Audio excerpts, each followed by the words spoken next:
हुजूर मुफ्ती आज़म हिंद को इत्तला हो जाए। एक बार हुजूर मुफ्ती आज़म हिंद अलैहि रहमत व रिज़वान दिल्ली तशरीफ ले गए और दिल्ली में हजरत निजामुद्दीन औलिया की बारगाह में हाजिरी देने का फैसला किया। आपके साथ चंद मुरीदीन थे, आपके सर पर अमामा है, चेहरे से नूर की शुआएं फूट रही हैं, हाथ में असा है और हुजूर मुफ्ती आज़म हिंद सर झुकाए हुए जा रहे हैं और उनके पीछे पीछे उनके मुरीदीन भी चल रहे हैं। और आपको मालूम होगा कि हजरत निजामुद्दीन औलिया के बगल ही में तबलीगी जमात का सेंटर है, कई मंजिला इमारत बनी हुई है, छोटे छोटे कमरे हैं, बड़े बड़े हाल भी हैं। एक जमात आती है, 10 जमात घुसती है, नीचे से ऊपर तक एक दूसरे पर लेटे रहते हैं, एक दूसरे पर रहते हैं, जगह नहीं होती है, उसी में लेटे रहते हैं। दिन रात इनकी जमात आती रहती है, जाती रहती है और इनको आदत है किसी सुन्नी आलिम को देखेंगे छेड़छाड़ शुरू कर देंगे।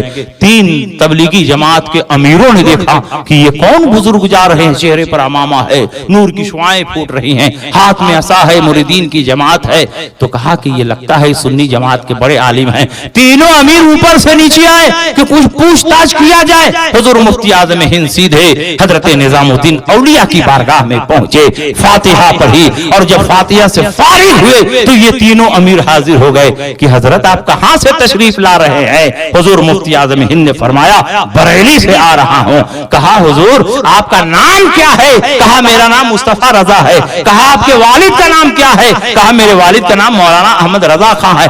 अच्छा वही मौलाना अहमद रजा खां जिन्होंने बहुत सारी किताबें लिखी हैं? कहा हाँ वही मौलाना अहमद रजा खां। तब तो आपका ये अकीदा होगा कि नबी गैब जानते हैं। कहा बेशक मेरा अकीदा है कि नबी गैब जानते हैं, और मेरा क्या, यही कुरान और सुन्नत ने अकीदा दिया है कि नबी गैब जानते हैं। कहा अगर आपका अकीदा है कि नबी गैब जानते हैं तो कुछ दलीलें पेश कर दीजिए। हुजूर मुफ्ती आज़म हिंद ने फरमाया कि अभी जल्दी में हो, सफर में हो, दलील पेश करने का मौका नहीं है। बेशुमार दलीलें इस मौजू पर मौजूद है, बिला दलील तुम तस्लीम कर लो कि रसूल पाक सय्यद आलम सल्लल्लाहु अलैहि वसल्लम गैब जानते हैं। कहा ऐसे कैसे हम तस्लीम कर लें? कुछ दलीलें पेश कीजिए, कुछ आयतें पेश कीजिए, कुछ हदीसें पेश कीजिए। आपने फरमाया बहुत आयतें हैं, बहुत हदीसें हैं, बुजुर्गों के अक़वाल हैं, बहुत सारी किताबें इस मौजू पर लिखी गई हैं और तुम तस्लीम करना हो तो तस्लीम कर लो कि रसूल पाक गैब जानते हैं। कहा जब तक आप दलील नहीं बताएंगे हम कैसे तस्लीम करें कि रसूल पाक गैब जानते हैं? और इन तीनों अमीरों की हिस्ट्री मैं आपको पहले बता दूं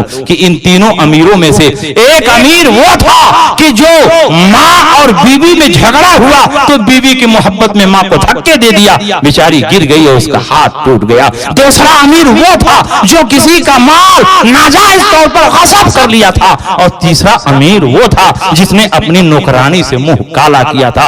ये तीनों हुजूर मुफ्ती आज़म हिंद से हुज्जतों तकरार कर रहे हैं, दलील दीजिए तब मानेंगे, दलील दीजिए तब मानेंगे। हुजूर मुफ्ती आज़म हिंद को चला लाया, कहा दलील चाहिए? हाँ हमको दलील चाहिए। एक अमीर का हाथ पकड़ा जिसने अपनी माँ को धक्के दिया था, कहा बता अपनी बीवी की मोहब्बत में माँ को धक्का देना कैसा है कि उसका हाथ टूट जाए। फिर दूसरे अमीर का हाथ पकड़ा जिसने माल गस्ब कर लिया था, बता किसी का नाजायज तौर पर माल गस्ब कर लेना कैसा है। फिर तीसरे अमीर का हाथ पकड़ा जिसने नौकरानी के साथ मुंह काला किया था, फरमाया बता अपनी नौकरानी के साथ मुंह काला करना कैसा है। जब घर की 4 दीवारी के अंदर के राज को हुजूर मुफ्ती आज़म हिंद ने तमाम लोगों के सामने बयान फरमा दिया तो इनके चेहरे पर हवाइयां उड़ने लगी और ये तीनों के तीनों अमीर हुजूर मुफ्ती आज़म हिंद के कदमों पर गिर गए और कहा हुजूर हमें माफ फरमा दें। जब बरेली के मुस्तफा के इल्म का ये आलम है तो मदीने के मुस्तफा के इल्म का क्या आलम है?